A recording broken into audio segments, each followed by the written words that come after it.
Alors, sur tous les types d'ordinateurs, on a des fonds de caractères qui représentent des symboles. On va pouvoir utiliser ces symboles dans DaVinci Resolve pour faire des transitions ou des petites animations simples. Alors, je suis sur la table de montage de DaVinci Resolve, j'ai un fond et une vidéo. Je vais aller dans Effets, je vais aller dans Titre et je vais prendre Texte Plus que je vais glisser sur ma timeline. Maintenant, je sélectionne mon texte plus. Je vais ici choisir une fonte de caractère de type Webbing.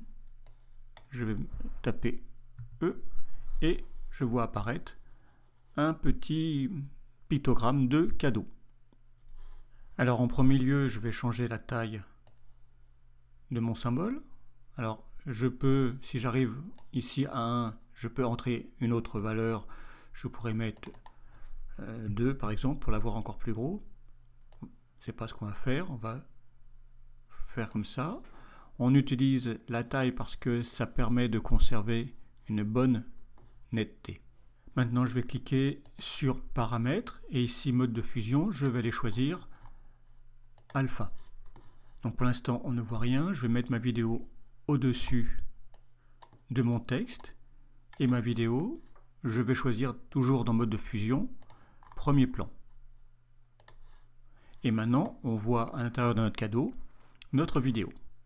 Je vais pouvoir maintenant animer mon texte. Je vais donc placer mon curseur environ à 2 secondes.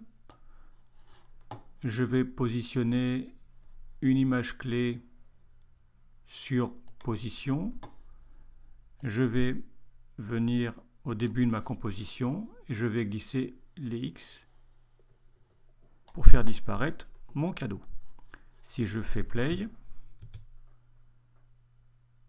je vois mon cadeau qui apparaît. Je vais juste adoucir en sélectionnant ici les images clés et en cliquant sur cette icône.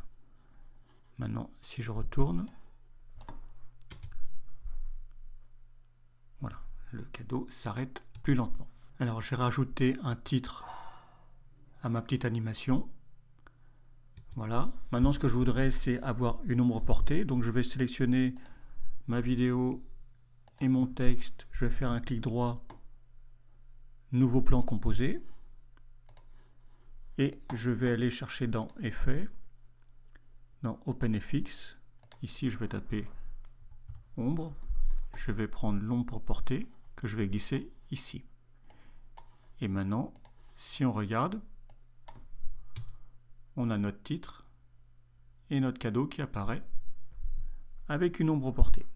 Alors je peux aussi composer avec plusieurs éléments. Alors je vais reprendre mon wedding.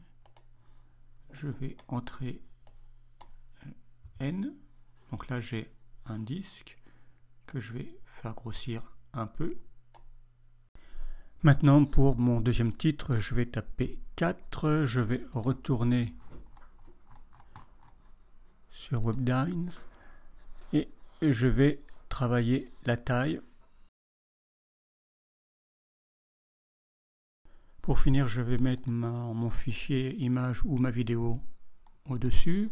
Je vais changer le mode de fusion en premier plan. Pour mes textes, le mode de fusion, je vais mettre alpha.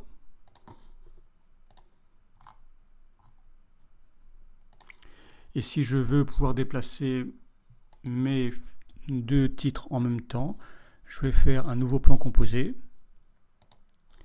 Et comme ça, il faut que je le remette en alpha. Et comme ça, je peux le positionner de la façon souhaitée. Alors une autre possibilité, donc j'ai recréé un titre avec N et Webdines. Je vais dupliquer en appuyant sur la touche Alt pour avoir deux fois la même chose. Je vais me déplacer ici et je vais changer la couleur en noir. Maintenant, je vais sélectionner le disque blanc. Je vais cliquer ici sur Layout et je vais retirer mettre des alphas. Voilà. Je vais sélectionner mes deux titres et je vais faire un nouveau plan composé. Maintenant, je peux coller au-dessus une vidéo ou une image sur laquelle je suis en mode de fusion premier plan. Je vais mettre pour le titre créé, enfin la forme créée, lume. Si je veux créer une ombre portée, je vais recréer un plan composé et je vais aller chercher mon effet ombre portée que je vais coller dessus.